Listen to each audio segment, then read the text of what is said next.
Hey guys, how's it going? It's Andy from Magoo Investing. Happy Friday. At this point, the fires in Oregon are getting pretty close to me, and the weather's not that great. My Apple Watch doesn't really recognize that it's smoke outside, and it says it is foggy. But the fun fact I'll share from today is if I went outside right now without a mask for 15 minutes, it would be the equivalent of me smoking 16 cigarettes. So for all my friends that are on the West Coast that's burning up right now, stay safe out there. The fires are getting pretty close. The Portland area, some of the lower parts of it are getting evacuated right now. So if I disappear at any point next week, it's probably because of that. So stay safe out there. And I think it's only fitting with wildfires because of climate change that we talk about energy stocks today. This was a video that I've been planning for a while. I'd like to go through and talk about all of the different sectors in the stock market because on this channel I've mainly focused on tech. That's because some of the first advice I got about the overall stock market is to invest in sectors that you fully understand. And for someone like myself that is a younger person that has a good amount of experience around technology, that's kind of been the sector that I've been drawn to. But there are so many sectors out there, and I felt like it was important to kind of dive into some of the other stocks out there because I've kind of overlooked the energy stocks overall. And so far in 2020, they've been one of the most beaten down sectors, that with the airlines, travel industry, and financials. And so I thought this was a fantastic opportunity. From a video from a week ago, I was talking about my 3 favorite stocks to buy, and I talked about Chevron. And that was an energy stock that's down around 30%. And spoiler, it's going to be a part of this video. But in this video, I wanted to talk about my top energy stocks to buy right now. These are for long-term investments. And I wanted to have a variety of topics. So I have one oil stock, which, spoiler, is going to be Chevron. I have a hydrogen stock and I have a solar stock. And so there's a lot of pros and cons with each of these. This is a beaten down sector. So there's some risk associated with it. But I think there's fantastic long-term potential. And I wanted to talk about these stocks in today's video. Before we get started, I do have to say that I'm not a licensed financial advisor and this is not financial advice. Anything you hear in this video is just me giving my own opinions on the stock market and you need to do your own research. Also, if you've been enjoying these videos, I really appreciate it if you hit that like and subscribe button, as it would help my channel out a lot. With that out of the way, let's talk about the 3 energy stocks I'm looking to buy for the rest of this year.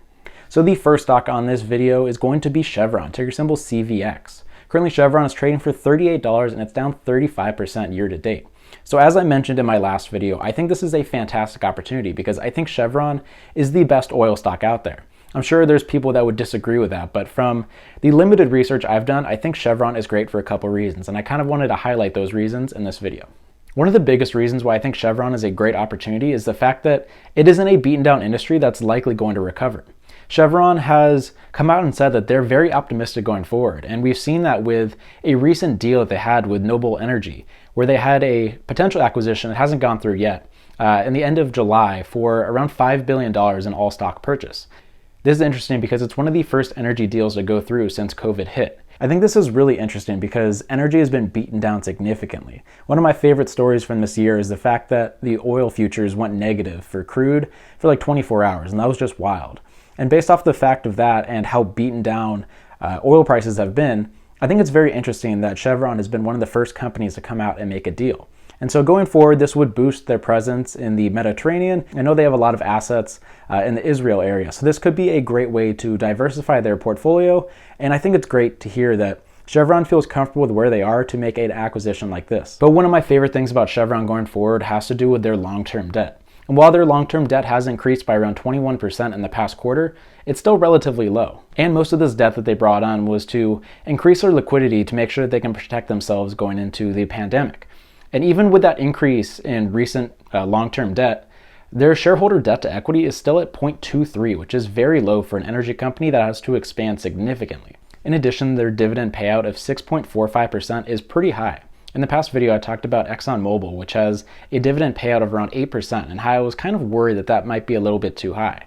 6.45 is still pretty high, but it's not at the realm where I'd be worried that they're going to cut it. Also, the company has come out and said that that dividend is going to be safe through 2021 at least, and they've talked about how important their dividend is to their company. And so for a long-term investment, having a dividend payout in the 6% range makes it so you can reinvest into this company, or you can put it into other opportunities that you see in the stock market. And as someone like myself that thinks the market's going to fall, I think this is a fantastic opportunity to get into a high dividend stock at a significant discount. So let me know what you think about Chevron, ticker symbol CVX, in the comment section down below, and let me know if you think that there's a better oil stock out there to buy as well. Next up, we're going to go to hydrogen stocks, and we're going to talk about Bloom Energy, ticker symbol BE. Currently, Bloom is trading for $14 and it's up 87% year to date. When I was doing research for this video, the first hydrogen stock that I've ever talked about on this channel was Plug Power, ticker symbol PLUG. But I decided to go with Bloom just because it's not something that I've talked about, and I think it has better long-term potential than something like Plug, and I'll explain that in a little bit. One of the best things about Bloom is the fact that they're doing renewable hydrogen. They're getting their hydrogen from sources like solar and from wind power, which is something that you can't say with something like a Plug Power. One of the most interesting parts about Bloom Energy going forward, they have contracts with Samsung Global, which would make it so that they'd be producing fuel cell powered ships that would be in accordance with some of the energy restrictions for the maritime organizations in 2025 and 2050. So this is a long way in advance, and the fact that they're getting these significant contracts shows the potential of this company going forward. So these electrolyzers, which are the machines that produce hydrogen from the solar power or the wind power, is very interesting going forward. And I think it's why this is a fantastic long-term speculative stock to look at.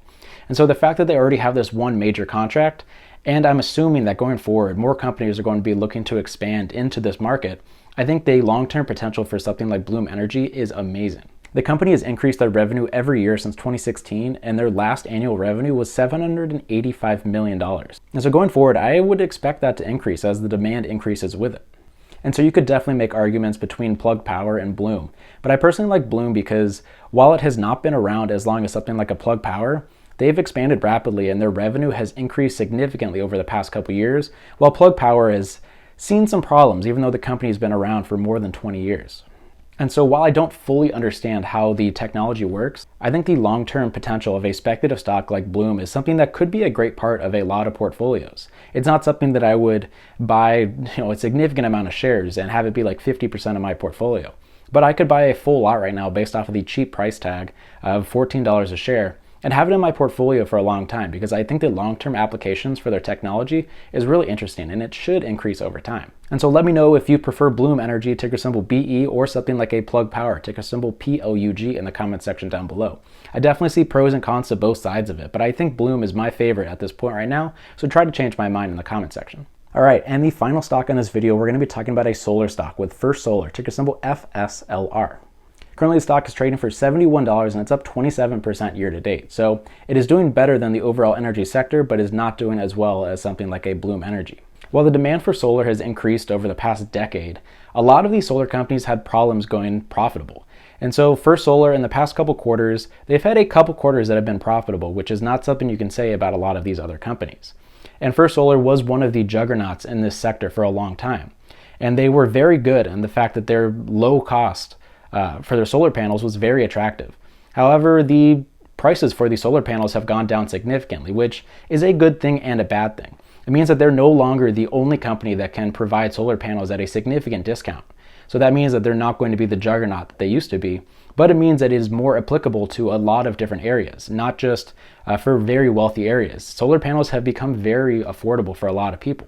And so solar panel demand should increase over time as the drive for renewable energy should increase over the next decade. Similar to Chevron, I think First Solar is my favorite solar company based off of their long-term debt.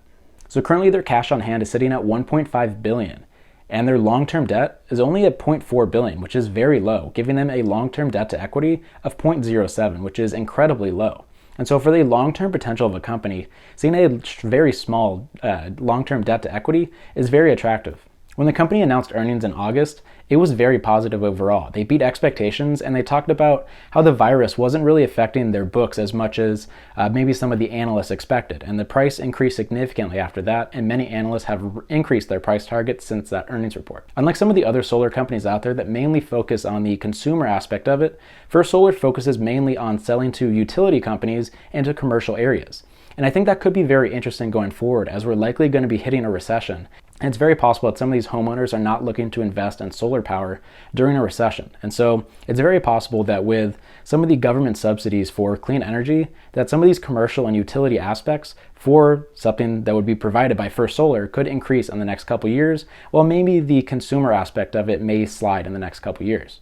And so this is an area that's very interesting because solar power has increased in demand over time. And while First Solar used to be the dominant force in this sector, the price has come down overall, which is a good and a bad thing. It's a good thing for consumers and businesses that are looking to add renewable energy to their businesses or their houses, but it makes it so that First Solar is no longer as dominant as they used to be. So I'm very curious to see if you have another solar company that you think may be better, and I'm very curious to see why you like another company over First Solar in the comments section down below.